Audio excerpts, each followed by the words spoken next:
For today's video mga inday, samahan niyo na naman ako 'no, maglilinis muna ako mga inday bago ako pupunta ng bundok mga inday at kukuha ako ng ulam mga inday 'no, para naman pag-uwi ko mga inday wala na akong gagawin. Kasi 'pag inuna ko yung magbubundok mga inday bago ako maglilinis ay baka hindi ko na malinis ang bahay ko mga inday kasi pagod na ako dun sa kabubundok ko. Para pag-uwi ko mamaya mga inday magpakain na lang talaga ako ng manok 'no. So siyempre mga inday, morning to mga inday, siyempre maghilamos muna ako 'no. Mag-toothbrush ako kay baho na kay kog baa ani. Char, baho daw. So mao na mga inday, siyempre unahin ko muna ang aking gawain ng bahay bago ako magpunta dun sa bundok kasi ang hirap talaga dun sa bundok lalo na pag paakyat mga inday kay talaga yung tuhod mo ay ano ka na. Kaya sabi ko linisin ko muna 'to bago kami aalis ni ate niyan mga inday. Magsapalaran muna tayo dun sa bundok mga inday na kukuha ng ulam kasi walang-wala na talaga mga ulam mga inday. Eh yung tanim ko naman na ampalaya mga inday, hindi pa naman siya pwede gugulayan kasi ang liliit pa niya. Hanggang palad pa talaga ang aking ampalaya 'no, pati yung mga sitaw ko mga inday, baka bukas ko pa siya harvestin kaya sabi ko ni ate, manguha na lang muna kami ng ulam sa bundok kung ano makita namin dun. Magdidiskarte muna tayo mga inday, wag muna tayo mapili 'no, buti na lang ang aking asawa kung ano iahin ko mga inday na pagkain, kakain rin yun mga inday ko. Basta ako yung nagluluto, char, niluto daw. At yun mga inday, syempre tapos na ako naglinis sa kwarto 'no, dito na naman ako mga inday, maghugas muna ako ng pinggan kasi tambak na ang hugasan ko.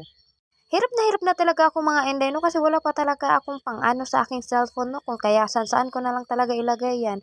May nagregalo naman sa akin mga inday 'no, pero tsaka na kasi bibili ko 'yun mga inday 'pag nakaluwang-luwang na talaga ang inday ninyo. Dalawa na lang talaga kami ng asawa ko, pero ganito ka talaga katambak ang aming hugasan, ewan ko ba. Eh, dalawa lang naman kami magkasama dito sa bahay 'no, pero ganito ang aking hugasin. Ganyan ako 'pag ako talagang lagi nasa kusina, ganito talaga mga inday ang aking tambakan. Kung kunting ano kasi ginagawa ko ng hugasan para kasi ako nandidiri 'pag ginagamit ko ulit. Ang ginagawa ko hinuhugasan ko na kahit yung kutsara ay ano ko lang sa ulam, hugasan na agad yun mga inday. Ganyan talaga ako kasipag mga inday. So ayun mga inday, pina-fast forward ko na ito 'no, so nagbabanlaw na talaga ako dito, so hindi na kasi siya kasya dun sa palanggana. Ang ginawa ko dito ko muna mga inday bago ko siyang anuhin para tumulo yung pagkatapos ko na pinatulang mga plato mga inday, na-arrange ko na rin yan dito 'no, tsaka yung malinis na rin naman yung lababo ko. Ang ginawa ko naglinis na ako diyan sa lamisa at sa aking sahig mga inday. At yun mga inday, tinakpan ko muna yun sa pitchel ko 'no, kasi iniinom ko yun mga inday na tea. Naniligaan ko lang yun na guyabano tapos ano pa ba yun, guyabano tapos basta yun na yun. Iniinom ko yun mga morning tsaka gabi mga inday. So pagkatapos mga inday, nagwawalis-walis na mga inday ninyo 'no, nagsa-sound-sounds ako niyan mga inday kasi para maano ang aking otak. So ginawa ko niyan mga inday, pagkatapos na ako niyan, dun na naman ako sa terrace niyan mga inday. So pinupunasan ko ulit yung aking sahig diyan. May nagtatanong talaga sa akin mga inday kung nakasahod na ba ako dito sa pagbibideo mga inday 'no, wala pa po sahod ako dito sa pagbibideo kasi bago pa lang talaga ako nagba-vlog. Tsaka kailangan mo talaga tiis-tiis dito, kailangan lagi talaga mag-update-update kahit walang nanonood, kailangan mo magsipag, 'di ba? Gano'n talaga ang vlogger, hindi naman kasi porket na nag-start ka na, eh, may sahod na agad.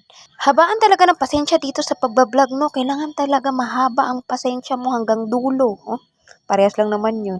So ayun mga inday, dumaan si papa kasi manghingi talaga siya ng asukal niya mga inday. Sabi ko, kumuha ka na lang dun ay. Pagkatapos ko maglinis dun sa loob mga inday, dito na naman ako naglinis sa aking terrace bago ako dun sa labas magwalis. Ang bala ko talaga diyan mga inday, kung hindi talaga kami pupunta dun sa bundok mga inday, ang gagawin ko, maglipat talaga ako ng aking mga pananim na pinupunla. Eh ang nangyari kasi wala kaming ulam mga inday, kaya kailangan namin ni ate mamundok para naman mag-ano ng mga ulam. Pagkatapos ko dito mga inday, nagwalis-walis na ako dito 'no, tingnan niyo naman yung hangin mga inday 'no, kaya pagsensyahan niyo na kung bakit lagi ganyan ang aking suot kasi napakalamig talaga dito. Paggising ko kaninang umaga mga inday, grabe talaga yung pag dito sa amin mga inday sa Tagaytay, grabe talaga bumaba na talaga ang pag dito kaya napakalamig talaga. Alam niyo sa tutusin lang 2 days na talaga ako hindi naligo kaya wag niyo ako i-judge pero naghahatbat ako. Kung kayo rin sa katayuan ko, sa sobrang ganito kalamig, baka kayo rin hindi maligo ng 1 week, char. So ayun mga inday, tapos na ako nagwawalis 'no, so namundok na kami diyan mga inday, nung may nakita kaming mangga ni ate diyan mga inday, sabi ko sa kanya, "Ako ang aakyat." Ganyan ako kaunggoy mga inday. Akala niyo napakagaling ko talaga umakyat kahit ganito na ako na edad mga inday, marunong pa rin akong umakyat, o 'di ba? Ganyan ako, akala mo kung sino 'no, kung makaakyat ba, halata talagang magnanakaw dati ng mangga. Ang sabi ko talaga kay ate diyan, ayusin naman niya pagbibideo, eh, ang kulit-kulit ni ate magbibideo. At ayun na inday, bumaba na ako, kumain na kami ng mangga diyan mga inday. So dito kami kumain mga inday kasi kung doon kami ang daming lamok, pati naman dito mga inday malamok naman. So tinabi ko diyan ang ibang mga inday 'no, kasi kakain na naman kami kung ano-ano mga inday, baka maano aking tiyan. So, nagbalat-balat na si ate diyan mga inday, ka napakasarap talaga ng mangga na yun mga inday, hindi talaga siya maasim mga inday. So, nagdala na rin kami ng asin yan mga inday 'no. So, habang nagkain-kain kami diyan, habang nagbalat-balat siya mga inday, nagmamarites kami mga inday. Inaano namin yung inungkat namin yung nakaraan namin, so halos nag-iiyak-iyakan na kaming dalawa diyan. Mura na kami ano diyan 'no, nagdrama-drama. So, dito mga inday, tiningnan namin ni ate kung may bunga pa yung abukado kasi nung nakaraan pumunta kami dito mga inday, ang daming abukado. Pagbaba namin dito mga inday, isang piraso na lang yung abukado. Kaya sabi ko, "Tara na, 'wag na, hayaan na 'yan, isang piraso akyatin ko pa, baka mahulog pa ako niyan." Kasi sa amin ni ate mga inday, ako talaga umaakyat 'pag kami mamundok. Umaakyat talaga ako 'pag mga mangga, gano'n. Pero 'pag langka naman, minsan si ate talagang umaakyat, gano'n kami. So, ang sarap talaga magbubuko dito mga inday, pero hindi talaga ako marunong magbuko. So, tingnan niyo naman pagmumukha ko, ang daming pimples. So, ito mga inday, may nakuha kami dito na niyog ni ate 'no, so binunutan niya niyan, nilalagay ko na lang dito sa sako. So, tingnan niyo naman ang aming aso mga inday, nanghihingi na talaga yan ng sabaw ng buko mga inday kasi uhaw na talaga siya. Kaya sabi ni ate, "Wag dito, maghanap pa tayo ng iba para sa ano mo." Buti na mga inday nakita kami kanina kaya nakainom talaga siya ng sabaw.